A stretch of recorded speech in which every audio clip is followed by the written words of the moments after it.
kabaye noneho Rugaju Rigani yihakanye ibyo gusaba imbabazi Lorenzo. Ati niyo mwazana Imana imeze ite, niyo mwangira perezida wa Amerika, niyo mwangira Vladimir Putin, niyo mwabigenza mute, sinasaba imbabazi goregore.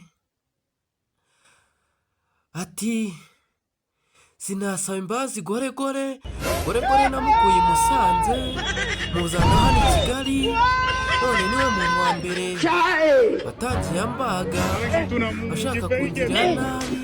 Ati rero sinamusaba imbabazi.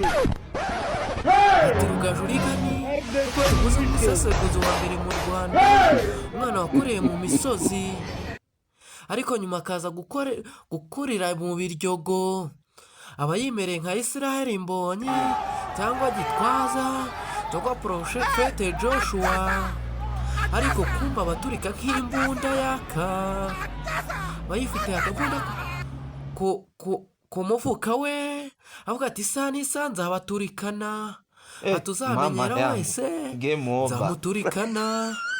Yarangiza agahita yigira mu mishinga ikomeye, akajya kwikorera na akisheni, akajya kwikorera ahantu henshi cyane, akajya kwa ba Muyoboke, kwa Busiri Melody, akaba yiterera story, akaba yiturije. Ati byatangiye gute rero? Byatangiye aho radiyo bita SKFM wakunze kwita Bihuha batangiraga gutangaza amakuru y'ibinyoma, agatangira bakanamwibasira. Nibwo yaje gushyira hanze amakuru avuga ati bariya goregore urimo, goregore uriya Lorenzo nikuri i Musanze nkamuzana i Kigali, niwe utangiye kumvuga ashaka kunshyira hasi.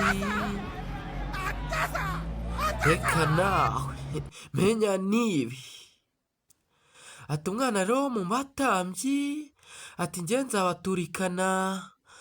Nyuma abari bazi ko Rigani ari umwana w'umukirisitu, umwana wo kwa pasiteri, umwana wo mu misozi wikundira gusenga, umufana w'umukurikira umwe, yikosheye ku rubuga rwa Instagram atangira gushishimura. Ati ndi Rugaju Rigani, ndasaba imbabazi Lorenzo. Hadaciye iminota mikeya Rugaju Rigani yaje akora live y'amasaha 8 n'igice avuga ati njye sinasaba imbabazi goregore, niyo byagenda gute, uko mwabigenza kose, niyo mwanyana muri Irani bakankatira urwo gupfa. Reka nawe menya nibi. Ati sinasaba imbabazi uko byagenda kose, ngo genda womaye subscribe, icyo ngukundira uri umuntu w'umugabo, icyo ngukundira unyera subscribe, nkiryohera maze nkiberaho we, genda uri umuntu w'umugabo, uzabyareho ng'unakobwa. Icyo ngukundira unyera subscribe, nuko uri umuntu w'umugabo we, nuko uri umuntu w'umugabo. None se koko Lorenzo koko akunda kubomera akinyuma?